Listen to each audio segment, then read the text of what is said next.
வணக்கம்ப்பா. நேற்று காய்கறி நிலவரத்தை பற்றி ஒரு நல்ல வீடியோ ஒன்று போட்டிருந்தோம். அதை பார்த்துட்டு ஹோட்டல் மேனேஜர் ஒருத்தர் கால் பண்ணி, நான் ஒரு லிஸ்ட்டு தரேன், அதுக்கு நீங்கள் நிலவரம் சொல்கிறீங்களான்னு கேட்டால், அது என்னென்னு பார்த்துலாமா? ஃபஸ்ட்டு எடுத்தோடனே பெங்களூர் தக்காளி கிலோ 70 80 வரையும் இருந்துச்சு.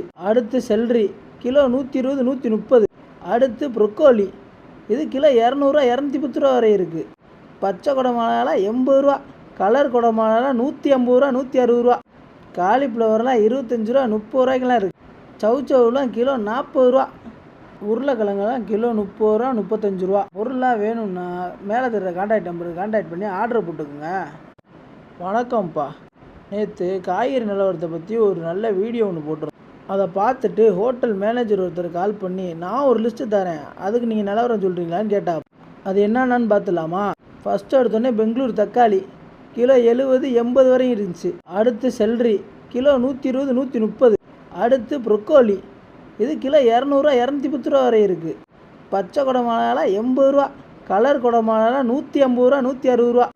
காலிஃப்ளவர்லாம் 25 ரூபா 30 ரூபாய்க்கெலாம் இருக்குது. சவுச்சவுலாம் கிலோ 40 ரூபா. உருளைக்கிழங்கெல்லாம் கிலோ 30 ரூபா 35 ரூபா. பொருள்லாம் வேணும்னா மேலே தர கான்டாக்ட் நம்பருக்கு கான்டாக்ட் பண்ணி ஆர்டர் போட்டுக்குங்க.